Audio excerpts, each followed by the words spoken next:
ज्यादातर लोग, चाहे वो उसमें पुरुष हो या फिर महिला हो, ये जो है नहाने का सही तरीका नहीं जानते। आज हम आपको सही तरीका बताने वाले हैं।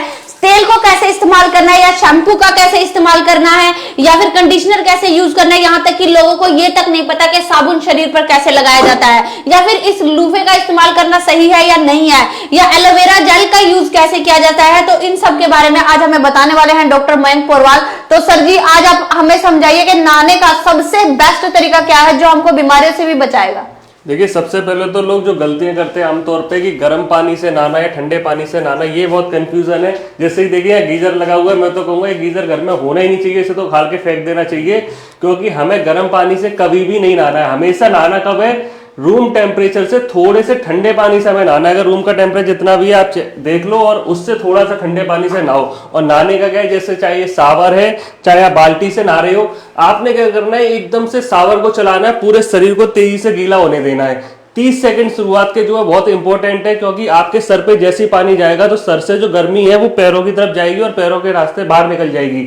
अगर आप गर्म पानी सर पे डालते हो तो आपको माइग्रेन होंगे, आपको सर दर्द की दिक्कतें आएंगी, आपको मेमोरी लॉस होगा, बाल झड़ने लगेंगे, ऐसी तमाम दिक्कतें आएंगी, डार्क सर्कल हो जाएगा अगर आप गर्म पानी सर पे डालते हो। तो सर, जैसे कि महिलाएं रेगुलर जो है अपने बाल नहीं धो सकती क्योंकि उनके बालों से जो है नेचुरल ऑयल चला जाता है, तो उनके लिए आप क्या सजेशन देना चाहेंगे? महिलाओं के लिए मैं कहूंगा उनके बाल लंबे होते हैं, उनकी हेयर स्टाइल भी अलग होती है, तो वो क्या करें, अगर वो नहाते वक्त क्या करें, थोड़ा सा पानी लेके अपने अगर कानों के चारों तरफ लगाएंगे तो क्या होगा कि जो ब्लड सर्कुलेशन की बात मैं कर रहा हूँ कि सर की तरफ नहीं जाना चाहिए, वो सर की तरफ ना जाके पैरों की तरफ ही जाएगा और आपके शरीर को उतना नुकसान नहीं होगा। क्योंकि जैसे ही हम सर पे पानी डालते हैं, हमारा जो ब्लड का सर्कुलेशन है वो पैरों की तरफ जाता है और गर्मी जो है शरीर पैरों से बाहर निकल जाती है। तो अगर आप ऐसा नहीं करते हो, आप अपने कंधों पे या कहीं और से पानी स्टार्ट करते हो, तो क्या होगा कि आपका जो ब्लड सर्कुलेशन है वो सर की तरफ जाएगा और गर्मी जो है सर पे चढ़ जाएगी। क्योंकि सही नहाने के जो फायदे हैं, वो आपको एनर्जी देता है, आपकी थकान मिटाता है, आपको एनर्जाइज करेगा, आपकी जितनी भी प्रॉब्लम्स है। कई बार क्या होता है कि हम मेंटल डिस्टर्ब हो या कोई प्रॉब्लम में होता है, हम क्या करते हैं, शावर के नीचे आके खड़े हो जाते हैं। पानी से क्या होता है, कोई प्रॉब्लम नहीं खत्म होती, लेकिन हमें रिलैक्सेशन मिलता है। तो अगर आप सही तरीके से नहीं नहाओगे, आयुर्वेदिक यौगिक तरीके से नहीं नहाओगे, तो उसके नुकसान आपको फिर देखने मिलेंगे। इसलिए मैं कहूंगा कि गर्म पानी के बजाय अगर आप बीमार हो, फीवर हो रखा है, आर्थराइटिस जैसी कंडीशन है, कुछ और है, तो आप गुनगुने पानी से नहा सकते हो। उसमें भी आपने क्या करना है, फिर पैरों से सर की तरफ करना है, और ये जो प्रक्रिया है वो जरूर आपने इस्तेमाल करनी है। मैं ये कहूंगा कि गर्म पानी से बिल्कुल भी नहाना है। जैसे कि सर अभी जो है शैम्पू, नहाने के लिए शैम्पूज का बहुत ज्यादा यूज किया जाता है, तो इसका इस्तेमाल करना, इसका सही इस्तेमाल कैसे किया जा सकता है कि बालों को भी नुकसान ना हो? क्या है कि शैम्पू में तमाम ऐसे तरीके के केमिकल्स होते हैं जो आपकी बॉडी को नुकसान पहुंचा सकते हैं, आपके बालों को नुकसान पहुंचा सकते हैं। तो अपना शैम्पू चुनते वक्त ये जरूर ध्यान रखें कि उसमें ऐसे जो दूसरे जो प्रोडक्ट है, जो केमिकल्स है, वो नहीं होने चाहिए। आप नेचुरल वाले प्रोडक्ट इस्तेमाल करें, या फिर जैसे कि ये रीठा है, रीठा आपके घर के आसपास आपके किचन में होता है, आसानी से अवेलेबल है। इसको भिगो के इसका जो तैयार होता है शैम्पू, उससे अगर आप बाल धोते हो तो बहुत ही अच्छा रहेगा, वो आपको बहुत ज्यादा फायदा करेगा। ऐसे नेचुरल शैम्पू भी मार्केट में मिल जाते हैं, तो आप वही इस्तेमाल करें। इसी तरीके से बाकी की बॉडी के लिए अगर आपने साबुन का इस्तेमाल करना है, तो अगेन वही, आपने केमिकल वाले साबुन का ना इस्तेमाल करके आप नेचुरल साबुन इस्तेमाल करो। या तो यहाँ पे सबसे अच्छी चीज है मुल्तानी मिट्टी। आप क्या करो, मुल्तानी मिट्टी के साबुन मिलते हैं, इस तरीके से मुल्तानी मिट्टी लेके पूरे शरीर पे आप रगड़ सकते हो इस तरीके से।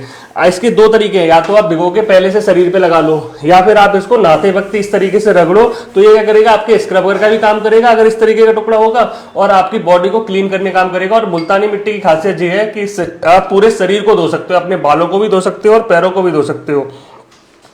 और सर, जैसे कि फेस पर हम जो है फेस वॉश लगाते हैं, तो फेस वॉश लगाना फेस के लिए अच्छा है या नहीं है? देखिए, ये डिपेंड करता है कि आपके फेस वॉश में क्या ऐसे केमिकल्स हैं जो आपको शरीर को नुकसान तो नहीं पहुंचा रहे हैं। लेकिन मैं सलाह दूंगा अगेन नेचुरल। आप स्क्रबर ले सकते हो नेचुरल, या फिर ये देखिए उड़द की दाल है, घर में आसानी से होती है, इसे मिक्सी में ग्राइंड करके थोड़ा सा मुल्तानी मिट्टी में घोल के चेहरे पे लगाओ, और उसको स्क्रब करते हुए, पूरे स्क्रब करने की टेक्निक्स होती है कि हमें अपने चेहरे पे इस तरीके से करना है। उसको करने के बाद फिर आप फेस वॉश कर लो।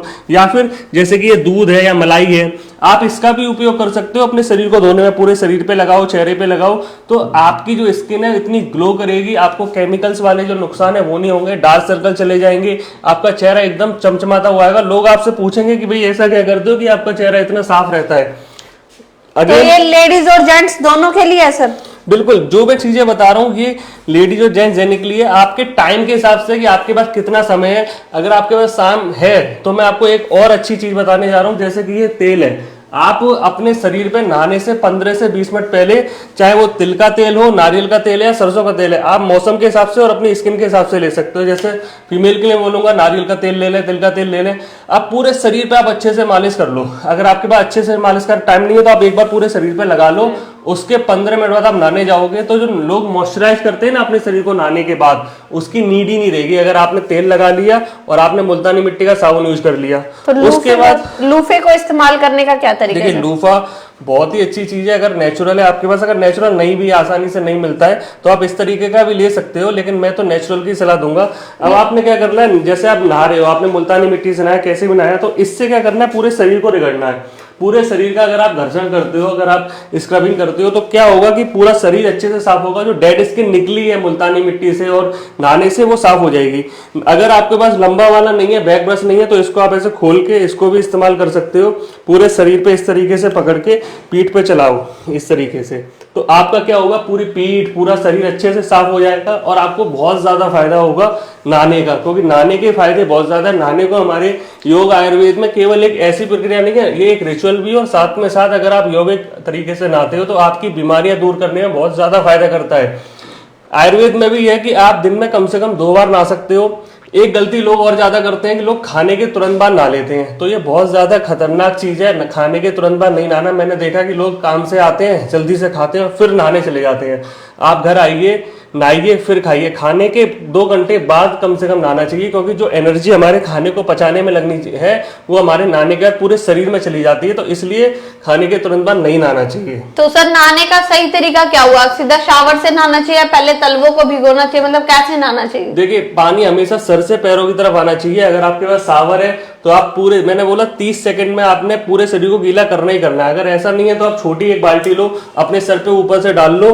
चाहे आप लगातार 3-4 मग्गे पानी मग लेके, आपके पास कोई भी चीज हो, मग है तो लगातार 3-4 पानी सर पे डालो।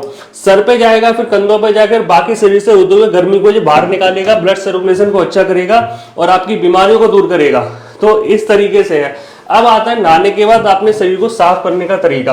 आपकी जो टॉवल हो वो भी बहुत ज्यादा सॉफ्ट नहीं होनी चाहिए, ना बहुत ज्यादा हार्ड हो। इससे आपने अपने शरीर को अच्छे से घर्षण करते हुए साफ करना है, पूरे अच्छे से साफ करना है। इसके बाद 3 टॉवल आपने इस्तेमाल करनी है। पहली टॉवल हो शरीर के लिए, दूसरी हो सर के लिए, और तीसरी टॉवल जो हो आपके प्राइवेट पार्ट्स के लिए हो, क्योंकि प्राइवेट पार्ट की सफाई हाइजीनिक बहुत जरूरी है। उसके बारे में भी हम और विस्तार से भी बात करेंगे। लेकिन आप अगर नहाने के तरीके को सही कर लेते हो, अपने नहाने का तरीका यौगिक और आयुर्वेदिक कर लेते हो, तो आप अपनी बीमारियों को दूर कर ही लोगे।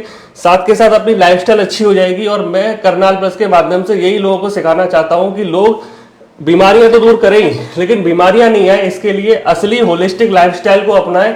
नहाना अच्छे से सीखें, खाना अच्छे से सीखें और जीना अच्छे से सीखें। मेरा नाम मयंक पोरवाल है। मुझसे मिलने के लिए आप करनाल प्लस से संपर्क कर सकते हैं। धन्यवाद।